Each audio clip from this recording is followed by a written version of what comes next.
to go to lower realms. Okay? That is basically what the promise of the Buddha. Alright? Now,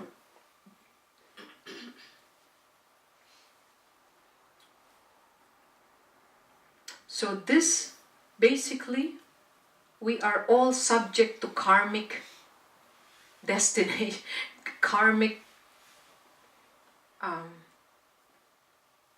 accumulations, okay, determines our rebirths.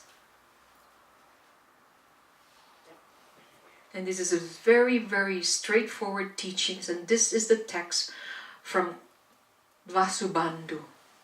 Okay. Vasubandhu, who wrote the Abhidharma Kosha. And these, he expounded what goes through. Okay. And this, he basically is the one that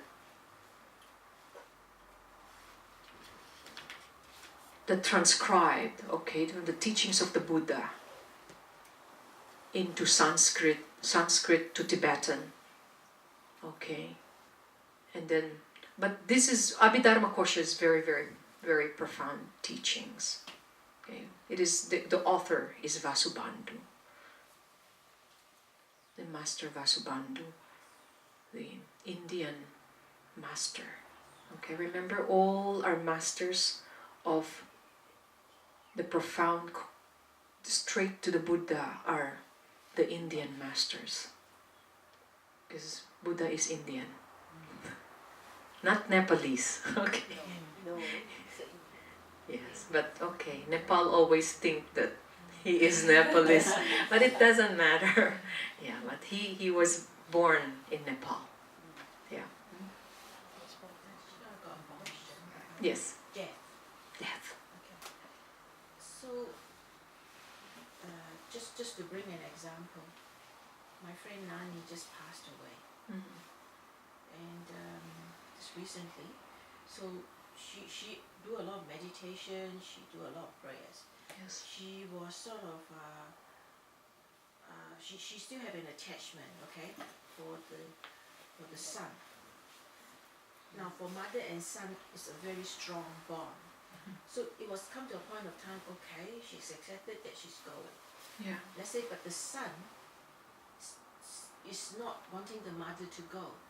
So my question is that when that happens, the son is still hanging on to that attachment. Will that attachment affect her? Yes, if she is next to him at the time of death. That's why when you're dying, when someone's dying, you don't bring anything that would move, because the mind is so sensitive. Yeah. So as much as you can, you don't bring anything negative that would reinforce attachment, anger, okay, jealousy, all right, pride, especially anger, and also attachment. When you say, "Mom, don't go," yeah, so then that would entice what? To like, you know, not want to go. Yeah, don't want to go. And when that happens, what happens? He clings into the current life. All right? Then the frustration, the pain, it is more difficult for the dying. And then his faith or his ability to actually go on samadhi cannot be on samadhi anymore. And he's losing time. Yeah, and then because again, what is ripening at that moment? Attachment. And if it's very strong, what happens? Go to lower realm. That's why when at time of death, what happens is you do not move the body, calm. You want someone next to you to really help you pass, like a master, like a good friend that say, all right, buddy, here we go, get ready. Oh, mani padme hum, mani padme hum. And then, you play mantras, you play teachings of the Buddha. That way, what ripens? Positive karma. Yeah, positive, and actually, that look, even a thing like that. You see how you listen to that? What happens? You calm down. You actually close your eyes and you just take a deep breath. Beautiful. These are all methods to help you pacify that. And anyone, your enemy, you do not bring your enemy at the time of death. You are come out angry. Okay? Any guilt is like anyone you are upset with, you do not bring them into view. Even the sound, because our elements, okay, the pain, the wind that comes through, a brush of your hair, a touch, all of this, you become so sensitive, and you don't even wiggle somebody who is dying, like duk duk duk like that, like mom, or yeah. Actually, when Nani passed away that time, I was overseas, and about a day before she died, day or 2 days, I can't remember, before she died, she told her sister-in-law Lily that she says that I will wait for Shirley to come back to New Zealand. And so May called me to say that, and asked me what I'm going to do. So what I did was I had to make a phone call to her. But before I made that phone call, I felt really, really, I did not know what to do. To make the call, what do I say? Not to make the call, then what happens? Yeah. But in the end, I actually made the call. I made the call on the 18th of, what month was that? July, I think. July. No, not July. No, June. May the 18th. And at that time, I touched down in Kuala Lumpur time about 10 o'clock time. Here is I think it's about 10, 11, 2 12, o'clock. 1, 2, 3. 2 o'clock. So I made the call, and when I made the call, I said, Nani, it's okay. Go. Just go in peace. If we have a chance, we will probably meet back again. I said, you go, just go. But when I said that, like, I felt like telling her to die. That's not Nani's problem, it's your problem. Yes, I know. What I've done was... If you could, exactly, so what could have you changed when, but it's finished, okay? Yeah, that's why also, that's positive. Let him know too that, look, bye-bye now. Yeah. She's probably, the ashes already done and gone. Oh, I So see. I felt that, Yeah. like you say, the attachment, I don't know whether I've done the right thing or It's whether okay. it should be that way or not. But it depends on your intention, okay? Sure, Yeah. you done the right thing. I was there. Yeah. You were there. The Then I day made she that died, call. the day she died, Yeah. I was there. But Yeah, we did the right thing. She was- remember, when someone's dying, okay, that's why you cannot predict who's gonna be with you and not, all right? So you need to prepare that. There are, of course, studies, okay, on dying, and we can learn all that when we reach there, okay? So, the Buddha, all right? Now that you know that taking refuge is the first thing to protect us from going to lower realms, okay? But the issue is, we need to really know that is the Buddha really, How do you know the Buddha so well?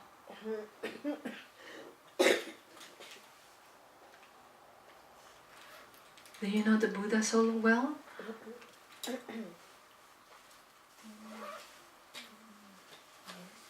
Sometimes I think I do sometimes.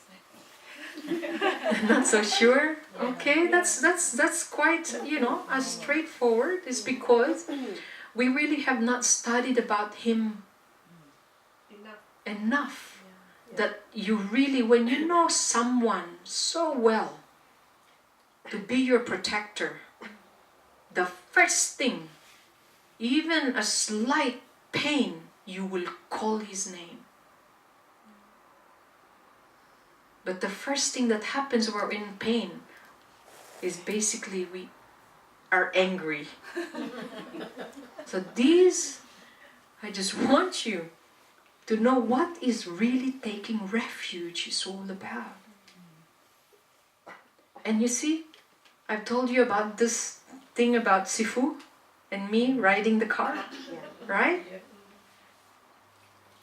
And immediately, first he said no, right? Said, no. Yeah? Yeah. That's the first thing, because she's not, but then when she knew that, you know what, it's coming now, and she just said, Amitofo. I was like, wow. But my appreciation and admiration at that time of that quality, and because I believe in her as well, is I saw that in a slow motion content. I saw it so clear. And she didn't even notice it, but I did, because it's like, these are the qualities that when it is really at the time, she calls the Buddha.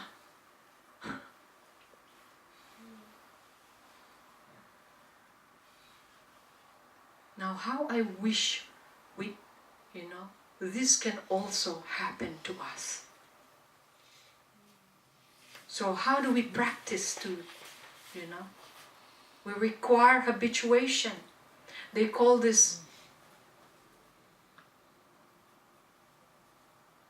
meditation, familiarization, gom in Tibetan.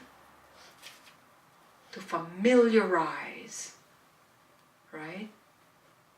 So it is certain that the 3 jewels of refuge have the power to protect you from terror of rebirth in lower realm.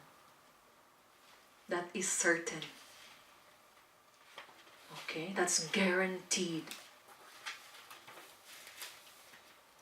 So, to take refuge, however, has 2 conditions, and they must be present. This is the only reason why we take refuge. Okay? But there are 2 conditions that needs to be present. 1 is the fear of rebirth in the 3 lower realms. So my question to you is that your fear? Yes. No. Yes. Oh, you're so confident. So then you don't need to take refuge. I still like to take refuge to practice.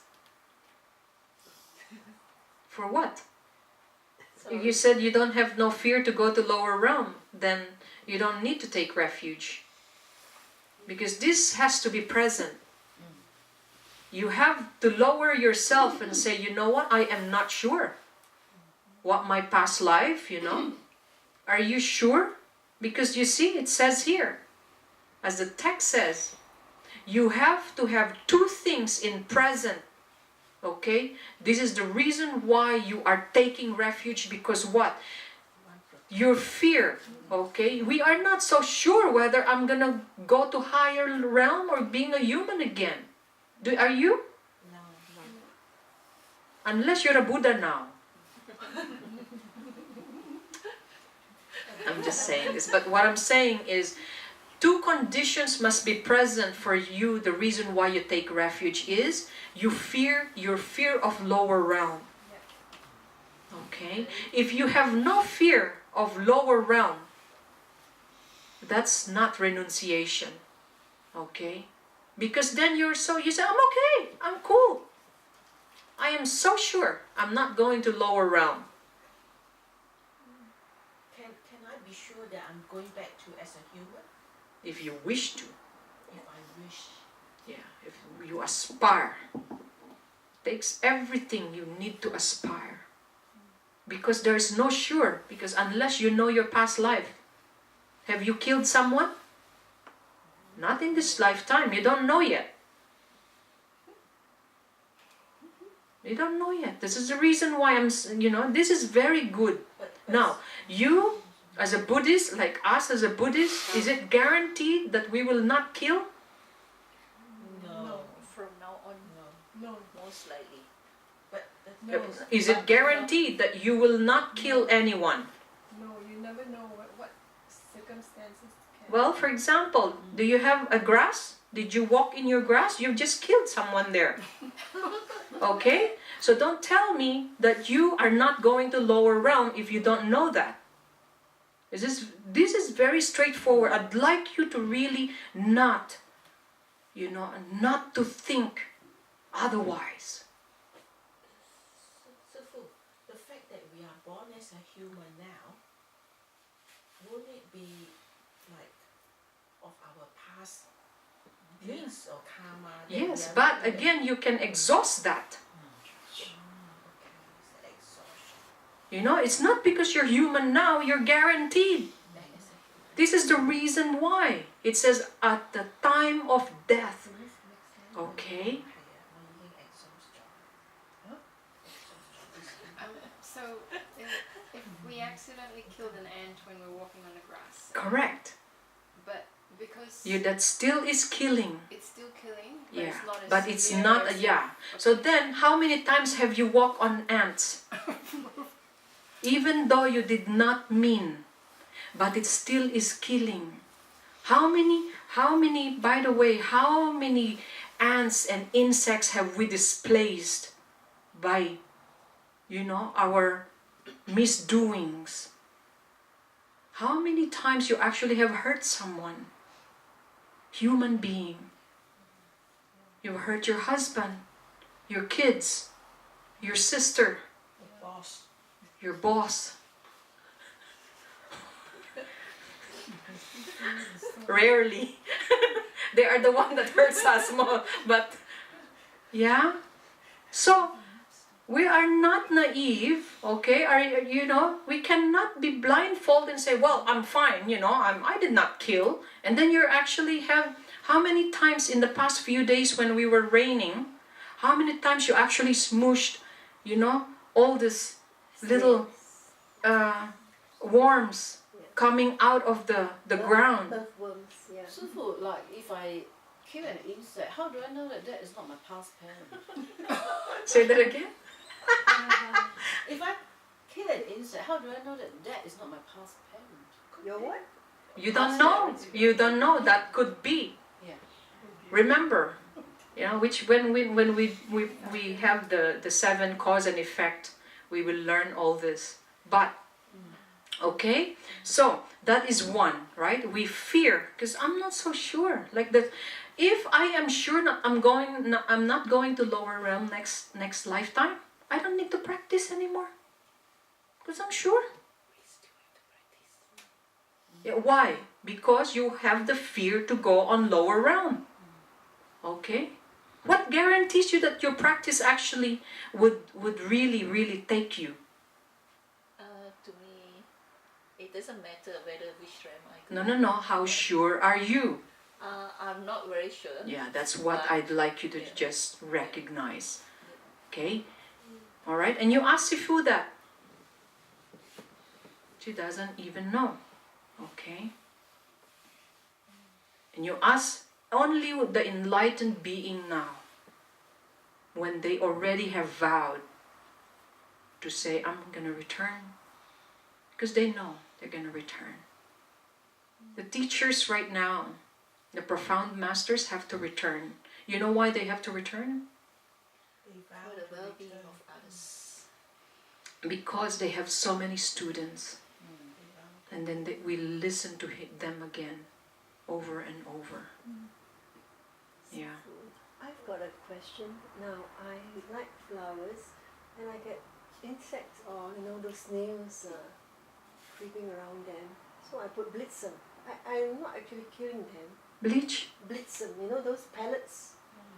Okay. You scatter all around the plants. Mhm. And then the next morning I see there's so many snails, and they're all dead.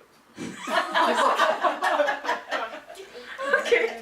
Well, because you blitz them. Yeah, but then to protect your plants, Yes. So ouch. tell me your priority. Is your priority to plants or to the snails? Your vegetable.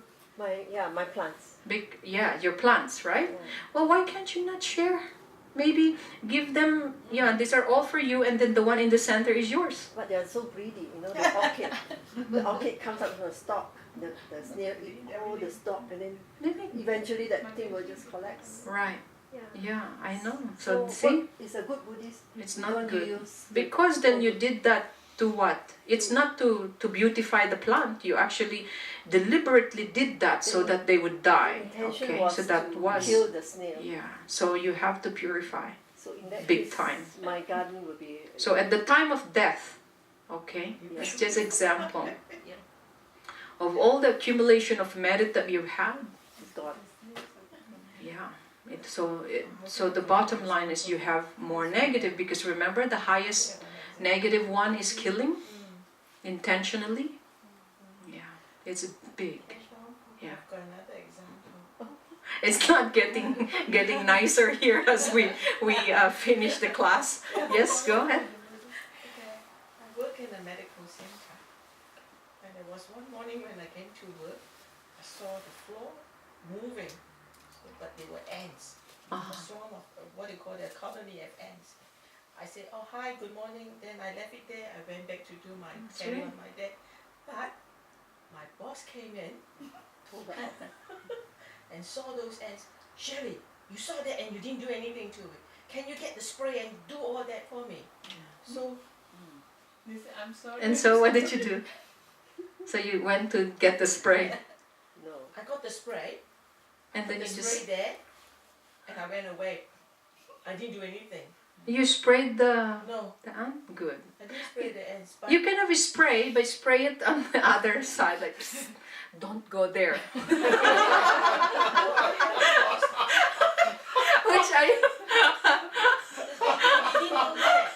But they went to another part. good, because they They went to the toilet. So the toilet bowl. Oh, okay, let them So I had be. to clean the toilet bowl. Oh, That part I have to do that. yes. So, but as I Actually, went there through, is a mantra to actually. I did the Chinese Da Bei Zhou, so I don't know what that means. Okay, yeah, it's fine as long as you did not really Take it out deliberately. physically. No, you Yeah. sweep it Okay, in the pan. so No. so one is the two conditions, right? One is you have to have the fear of going to the rebirth in the lower realm, and the second is to take refuge. These two conditions must be present. Is you have to have the faith, in the power of the objects of refuge to protect you from this threat. Those two have to come together, must be present. One is you have to have the fear, right? Like, look, like, my goodness, I am not guaranteed I'm becoming human again. And even if you become human, remember, it's not easy. Yeah? And at the same time, you have to have the super faith that the three objects of refuge are your protection. That is the true refuge. So each time you read, I take refuge in the Buddha Dharma, you already know that why you are saying that prayer is because Buddha, Dharma, and Sangha, I fear to be born in the lower realm. And I take refuge and I believe that you can protect me. that is the meaning of refuge. Okay? It's not just merely saying, I take refuge in the Buddha, Dharma, and Sangha, and without any really understanding what that is. So the more you say it and you mean it, the more powerful that prayer is. And it will really guarantee you protection. So at the time of death, get up here and go home. You know, you are protected because you again took refuge. Yeah? So, to take refuge successfully, alright? And we will end this after you know this. How do you take refuge successfully? Because, you know, they are taking refuge and they are not successful. You need to know this. It's not just like, oh, I take refuge and... So, Sifu, years ago when I took refuge, and no one explained to me what it is. I said, oh, I just want to be a Buddhist, so I take refuge. No, it's true. Years It's good, ago. that's fine. So does that mean that it is not counted? I have not taken refuge. Yes. But now remember, after this, you can always take refuge again, which I would really encourage you, because your mind now is a different state. Therefore, when you take refuge again, it is more powerful, because the conviction, okay, is very strong. Now, just don't do it all together, because Sifu will be like, what's happening in that class? Because before, you know, when we're starting our class here, there's like others taking refuge, and then Sifu's like, looks like I'm having ceremonies every week now. And he said, which is actually very good, you know, which I would encourage you. You can take refuge as many as you wish, okay, in your lifetime. But the more you understand about the refuge, the more powerful this refuge is. And your vow will be more powerful. You understand? Yeah, it's like the value of your vow is like, wow, is huge. So when you say, I will not kill, you know, even when you're only sleeping, your vow still works. Even when you're sitting here and doing nothing and you're not really killing, you're still earning a lot of merit because your vow is so powerful. You understand? Yeah. Okay, so to take refuge successfully, there are 4. Okay, 4 things. You need to know first the causes of going for refuge. You already learned that today. Right? The second is based on that, you know that the objects to which you go for refuge. What are those objects? I'm sorry, what are those objects? Buddha, Dharma, and Sangha. Yes, now you're happy, now you know this, right? Like, yes. And the third one is, you also need to know, in order to be successful, you know the way you go for refuge. Do you know how to take refuge? Yes. How? Oh, don't tell me again, the Buddha. It's the way, method. Okay? Probably not yet, right? Not solid. Only guessing. Is it still okay? Guessing is good. But not precise, it's not successful. Okay, and the last one is, once you have gone for refuge, okay, what are the stages of the precepts? These are the successful ways, okay? In order for you to take refuge successfully, you need to know these 4. So next